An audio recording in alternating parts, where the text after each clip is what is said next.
Hello నమస్తే. ఇదైతే పాత ఓజన్ లేసిమా.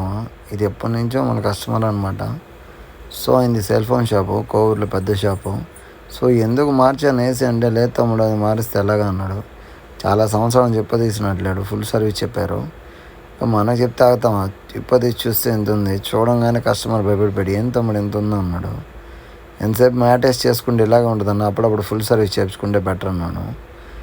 అవునా అన్నాడు. అవును అని చెప్పాను. మినిమం నాకు ఒక్కొక్క ఆయిల్ కడగడానికి గంట సేపు పట్టింది. ఫుల్ వీడియో ఉన్నా తీయలేక, ఇంట్రెస్ట్ లేక తీయలేదు. కానీ దీని డస్ట్ చూస్తే నాకే భయం వేసింది. అంత డస్ట్ ఉంది. మళ్ళీ ప్యానల్లో తక్కువ ఉంది, కాయిల్ బ్లోయర్ మాత్రమే బీభత్సం ఉంది. సో సర్వీస్ అయిపోయాక చూడండి ఎలా ఉందో. ఇలా ఓల్డ్ అంటే మీరు నమ్మరు, అప్పటికి ఇప్పుడు డిఫరెంట్ చూసుకోండి ఎలా ఉందో. ఓల్డ్ అంటే ఇలాగే ఉంటుంది, నువ్వేం చేయలేము. కానీ బాగుంటుందని అదే చెప్పేది. ఇన్వర్టర్కి నాన్ ఇన్వర్టర్కి ఇదే తేడా. ఇది నాన్ ఇన్వర్టర్ కాబట్టి చూడండి ఎంత బాగుందో. అయితే ఇన్వర్టర్ అయితే ఇన్ని సంవత్సరాలు అయితే రాదు, పుచ్చిపోయినా కానీ ఇంకా వస్తుంది. అది నాన్ ఇన్వర్టర్కి తేడా. ఎప్పుడైనా నాన్ ఇన్వర్టర్ తీసుకోండి, ఇన్వర్టర్ అయితే తీసుకోబోకని ఎందుకని చెప్పేది. Old is gold. Okay, take care, bye bye.